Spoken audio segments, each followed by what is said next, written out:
Delhi crime news से। आज हमारे साथ हैं रंजना अग्निहोत्री जी, जिनकी भूमिका काफी अहम रही है राम जन्मभूमि केस को एक कंक्लूजन पे लाने पे।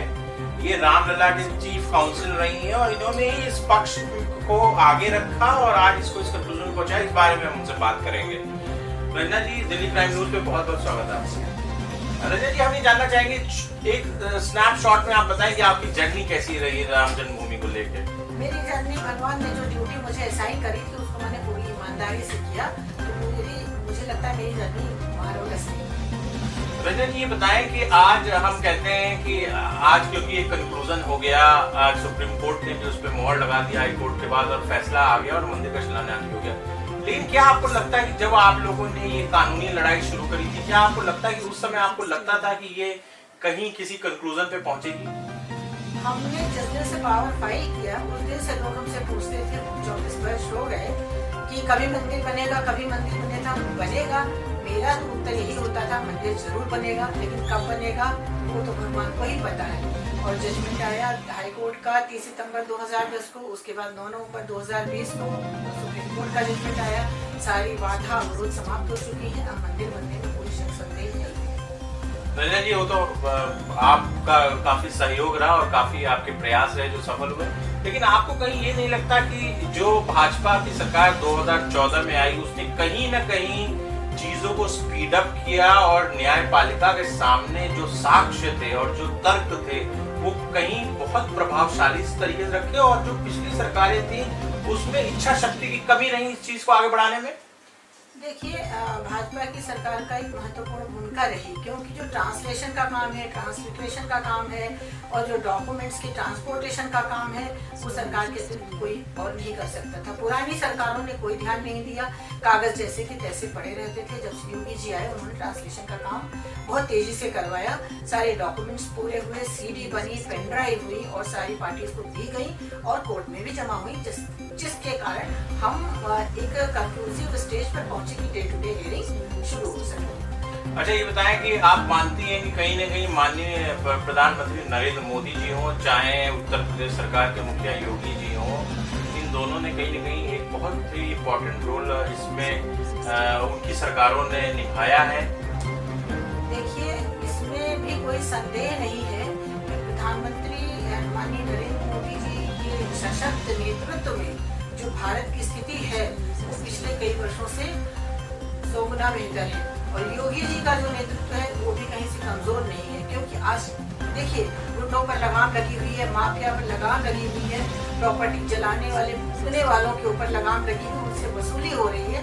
तो ये सारी चीजें एक कंक्लूजन पे आती हैं कि जो राष्ट्रहित की बात हो रही है या जो राम जन्मभूमि, भगवान राम राष्ट्र के मंगल है, जो राष्ट्र के लिए, राष्ट्र निर्माण में इन दोनों का जो प्रयास है उसके लिए सदैव आभारी रहना चाहिए। अच्छा, आपको लगता है कि ओवैसी का जैसे बयान आया कि भाई वहाँ कोई न्याय संगत आदमी आएगा जो मंदिर किनारे मस्जिद बनाएगा, इस तरह की बातों से आपको लगता है समाज में नेगेटिविटी, एक नफरत की भावना फैलाने की ये कहीं साजिश है? देखिए, हिंदू समाज बहुत सहिष्णु है और हिंदू समाज का दिमाग जो है वो खुराफाती नहीं है कि कितनी भी नफरत फैलाए, कितनी भी आग उगले, लेकिन हिंदू समाज कभी भी तोड़ने के लिए, फोड़ने के लिए, देश को जलाने के लिए, राष्ट्रीय संपत्ति को क्षति पहुंचाने के लिए आगे नहीं आएगा। वो ऐसी अपने समाज की बात करें, ये तो सब सोशल वर्क कर रहे हैं ना। अभी बेंगलुरु में आग लगा दी, मेट्रो स्टेशन में आग लगा दी, काशी विश्वनाथ मंदिर पर बम डालने से चूके नहीं, राम जन्मभूमि परिसर में रामलला के ऊपर बम गिरा, ये तो सब सोशल वर्क है इसका ना। ये अपने समाज की बात करें, उन्हीं को बताएं कि किस तरीके से रहना है, किस तरीके से, एक कबीला नहीं है ये जो है एक सांझी सांस्कृतिक धरोहर है, ये सभ्य समाज है, हिंदू समाज सभ्य समाज में। तो आप क्या ऐसे लोगों को आप न्यायपालिका के सामने जाके कोई PIL वगैरह ऐसा आपने कोई विचार किया है? देखिए, विचार किया है और हमने कई बार फाइल भी किया है और इनकी पार्टी के भी हमने वैलिडिटी को चैलेंज किया है।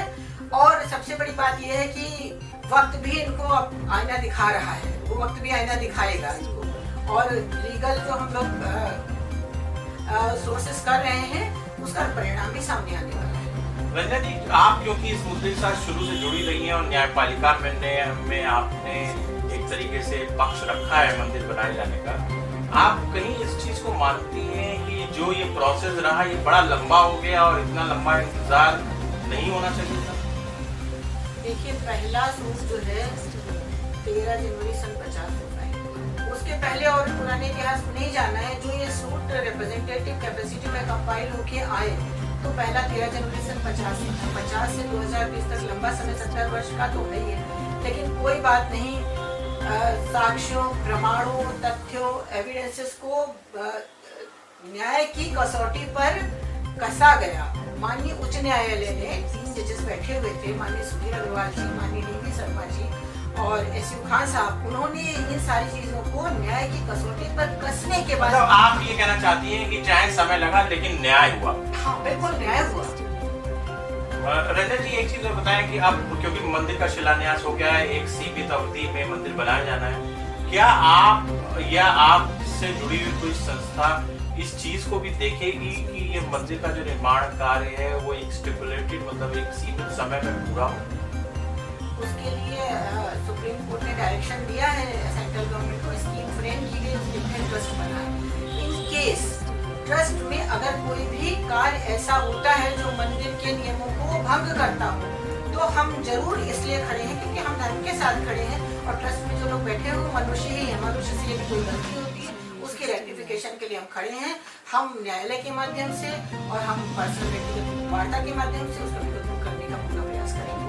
रंजना जी, बहुत बहुत धन्यवाद कि आपने दिल्ली क्राइम न्यूज चैनल के लिए आपने इतना समय निकाला और बड़े बेबाकी से आपने सब कुछ बोला। हमारी पूरी शुभकामनाएं रंजना जी के साथ हैं और हम अपने चैनल की तरफ से भी रंजना जी को इस चीज के लिए धन्यवाद देना चाहेंगे कि उन्होंने इस मुद्दे को न्याय के आधार पे, किसी धर्म विशेष के नहीं, न्याय के आधार पे इस मुद्दे को आगे बढ़ाया और कहीं ना कहीं कंक्लूजन में लाने में इनकी बहुत महत्वपूर्ण भूमिका रही है।